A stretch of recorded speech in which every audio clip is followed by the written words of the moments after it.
Ogai mar ODM Migosi Raila Amolo Odinga ne ochako limbe mare manindo mar juma mangima e kaunti noendo ma Kisumu, kama bende koro ne ong'iyo mago eko mag weche mag dongruok maka gi kacha. Raila ma bende kono romne koda ka kaunti governor manoendo ma kaunti ma Kisumu ma en ngire anyang' nyongo kanyakla koda ka jalup mare ma bende en Laktar Matthews Owili, MCS kod jotelo mamoko ne otimo romo makende manoendo ya magawa achiel mano mantiere e kaunti noendo ma Kisumu. E seche ma kamago eko bende jatend piny owacho Migosi Uhuru Kenyatta ichano ni bro telo ne oganda jo Kenya manoendo e nyasi mar Madaraka Day ma bro timre mano ka oromo tarik 1 dwe mar 6.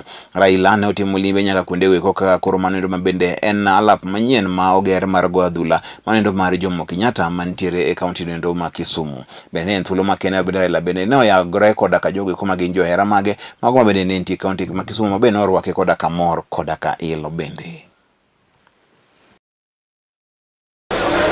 Koro akelo milombe mokwongo owacho ni wendo biro ka umor gi wendo urwako wendo biro. Waswahili nowacho ni mgeni karibu mwenyeji apone.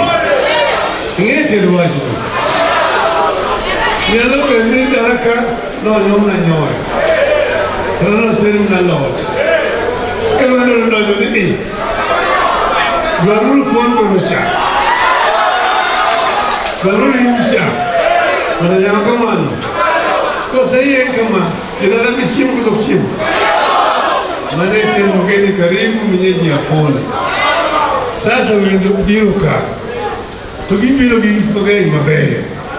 Winja wacho ni jothurwa gi maduong' ahinya en gimiluongo ni investments.